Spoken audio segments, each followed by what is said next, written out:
ಸಪ್ತಸಾಗರದ ಚೆಲ್ಲು ಆ ಸಿನಿಮಾ ಮೂಲಕ ಆದಂಥದ್ದು ಒಂದು ದೊಡ್ಡ ಬದಲಾವಣೆ ಅದು. ಆ ಥರ ಜಾಸ್ತಿ ಏನು ಕನಸುಗಳು ನಾನು ಜಾಸ್ತಿ ಆ ಥರ ಚೆಕ್ ಲಿಸ್ಟ್ ಇಟ್ಕೊಂಡು ಈ ಥರನೇ ರೋಲ್ಸ್ ಮಾಡಬೇಕು ಆ ಥರನೇ ರೋಲ್ಸ್ ಮಾಡಬೇಕು ಅಂತ ನಾನು ಯೋಚನೆ ಮಾಡಲ್ಲ. ಹಾಗೆ ಇಲ್ಲ ನನಗೆ. ನಾನು ನನ್ನ ಪಾತ್ರಗಳ ಮೂಲಕ ನನ್ನ ಸಿನಿಮಾ ಮೂಲಕ ನಾನು ಈ ಕತೆಗೆ ಹೆಂಗಾದರೂ ಕಾಂಟ್ರಿಬ್ಯೂಟ್ ಮಾಡಬೇಕು ಅಂತ ಅದು ಒಂದು ತುಂಬ ದೊಡ್ಡ ಪ್ರಯಾರಿಟಿ ನನಗೆ. ಹಾಗೂ ನಾನು ಹೆಂಗಾದರೂ ಬೆಳಿಬೇಕು, ಒಬ್ಳು ನಟಿಯಾಗಿ ಒಬ್ಳು ಪ್ರೊಫೆಷ್ನಲ್ ಆಗಿ ಹೆಂಗಾದರೂ ಏನೋ ಒಂದು ಕಲಿಬೇಕು ಈ ಸಿನಿಮಾ ಮೂಲಕ. ಸೊ ಬಾನದಾರಿಲಿ ನಾನು ಫಾರ್ ಎಕ್ಸಾಂಪಲ್ ಅಲ್ಲಿ ನಾನು ಸರ್ಫಿಂಗ್ ಕಲ್ತ್ಕೊಂಡೆ, ಸ್ವಿಮ್ಮಿಂಗ್ದು ಸ್ವಲ್ಪ ಫೈನ್ ಟ್ಯೂನ್ ಮಾಡಿಕೊಂಡೆ. ಸ್ವಿಮ್ಮಿಂಗ್ ಬರ್ತಿತ್ತು ನನಗೆ, ಬಟ್ ಅದನ್ನೊಬ್ಳು ಪ್ರೊಫೆಷ್ನಲ್ ಆಗಿ ಹೆಂಗೆ ಸ್ವಿಮ್ ಮಾಡ್ತಾರೆ ಅದು ಕಲ್ತ್ಕೊಂಡೆ. ಸಪ್ತಲ್ಲಿ ಸಾಕಷ್ಟು ವಿಷಯಗಳು ಕಲ್ತ್ಕೊಂಡೆ. ಬೈರತಿರಣಗಳಲ್ಲೂ ಕೂಡ ತುಂಬ ಕಲ್ತಿದ್ದೀನಿ. ಸೊ ಪ್ರತಿಯೊಂದು ಸಿನಿಮಾಯಿಂದ ನಾನು I become a better actor. ಅದೇ ನನ್ನ ಉದ್ದೇಶ ಬೇಸಿಕ್ಲಿ. ಪ್ರತಿಯೊಂದು ಸಿನಿಮಾಯಿಂದ I should be a better actor. Bhairathi ಆದಮೇಲೆ ಮುಂದಿನ ಸಿನಿಮಾಗೆ I should be more of an asset ಅಂತ ಅಂದ್ಕೊಳ್ತೀನಿ.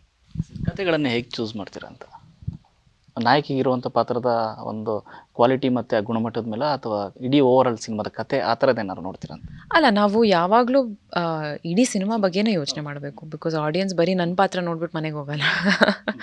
ಸೊ ನಮ್ಮ ಪಾತ್ರದಲ್ಲಿ ಕೂಡ ಏನಾದರೂ ಒಂದು ಇರಬೇಕು, ಏನಾದರೂ ಒಂದು ಗ್ರೋತ್, ಒಂದು ಕ್ಯಾರೆಕ್ಟರ್ ಆರ್ಕ್ ಅಂತ ಹೇಳ್ತಾರಲ್ಲ, ಹೆಂಗಾದರೂ ಬೆಳಿಬೇಕು ಆ ಪಾತ್ರ. ಅದೊಂದು ಏನಾದರೂ ಇರಬೇಕು. ಮತ್ತು ಇಡೀ ಕಥೆನೂ ಹೆಂಗಾದರೂ ಜನರಿಗೆ ಇಂಟ್ರೆಸ್ಟಿಂಗ್ ಆಗಿರಬೇಕು ಅನಿಸ್ಬೇಕು. ಸೊ ಅದು ಕೂಡ ಇರುತ್ತೆ.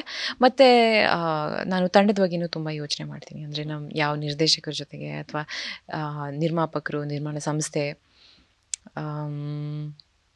ನಮ್ಮ DOP, ಮ್ಯೂಸಿಕ್ ಡೈರೆಕ್ಟರು, ಕೆಲವೊಂದು ಸತಿ ನಾವು ಒಂದು ತುಂಬ ಒಳ್ಳೆ ತಂಡ ಸೇರಿದಾಗ ಅದರ ಔಟ್ಪುಟ್ಟು ತುಂಬ ಸಖತ್ತಾಗಿರುತ್ತೆ ಅಂತ ಅಂದ್ಕೊಂಡಿರ್ತೀವಿ. ಸೊ ಸಮ್ಟೈಮ್ಸ್ ಕಥೆಯಿಂದ ನಾನು ಡಿಸಿಷನ್ ತೊಗೊಳ್ತೀನಿ, ಇಲ್ಲಾಂದರೆ ತಂಡದಿಂದ ಡಿಸಿಷನ್ ತೊಗೊಳ್ತೀನಿ. ಇಲ್ಲಿವರೆಗೂ ಎಲ್ಲದನ್ನೂ ಸೇರಿಕೊಂಡು ತುಂಬ ಅದ್ಭುತವಾಗಿದೆ. ಕಥೆನೂ ಸಖತ್ತಾಗಿರುತ್ತೆ, ಟೀಮು ತುಂಬ ಚೆನ್ನಾಗಿರುತ್ತೆ. So it becomes very easy. Rukmini ಅವರ ಜೀವನ ತೀರಾ ಸಿಂಪಲ್ ಜೀವನ ಅನಿಸುತ್ತೆ. ಯಾಕೆಂದರೆ ಆಫ್ ಬಿಟ್ಟು ಆನ್ ಸ್ಕ್ರೀನ್ ಮತ್ತು ಆಫ್ ಬಿಟ್ಟು ಎರಡು ಕಡೆ ನೋಡಿದಾಗಲೂ ಕೂಡ ಅಷ್ಟೇ ಸಿಂಪಲ್ ಆಗಿರ್ತಾರೆ. ಈಗ ಅದಕ್ಕೊಂಡು ಎಳ್ನೀರಿಗೂ ಬ್ರ್ಯಾಂಡ್ ಅಂಬಾಸಿಡರ್ ಆಗಿದ್ದೀನಿ ಆ್ಯಕ್ಚುಲಿ. ಅಲ್ಲ, ಅದು ಆ ಥರ ಪ್ಲ್ಯಾನ್ ಏನು ಇರಲಿಲ್ಲ. ನಂಗೆ ಎಳ್ನೀರು ಇಷ್ಟ. ನಾನು ಇದು ಗ್ಯಾಲರಿಲಿ ಒಂದಷ್ಟು ಫೋಟೋಸ್ ಸಿಕ್ತು, ಸುಮ್ಮನೆ ಏನೋ ಒಂದು ಕಾಂಟೆಂಟ್ ಹಾಕಬೇಕಲ್ಲ ನಾವು ಇನ್ಸ್ಟಾಗ್ರಾಮಲ್ಲಿ ಅಂತ ಹಾಕ್ಬಿಟ್ಟೆ. ಅದಾಗೋಯ್ತು. ಆ್ಯಂಡ್ ನಂಗೆ ಆ್ಯಕ್ಚುಲಿ ನಿಜವಾಗ್ಲೂ ಅದು ಇಷ್ಟ. ಸೊ ಹಂಗೆ ಆಗೋಯ್ತು ಅಂತ, ಅದೇನೋ ಒಂದು ಕೋಇನ್ಸಿಡೆನ್ಸ್ ಥರ ಅಂತ ಹೇಳ್ಬೋದು. ಬಟ್ ನಾನು ಅಷ್ಟು ಸಿಂಪಲ್ಲಾ?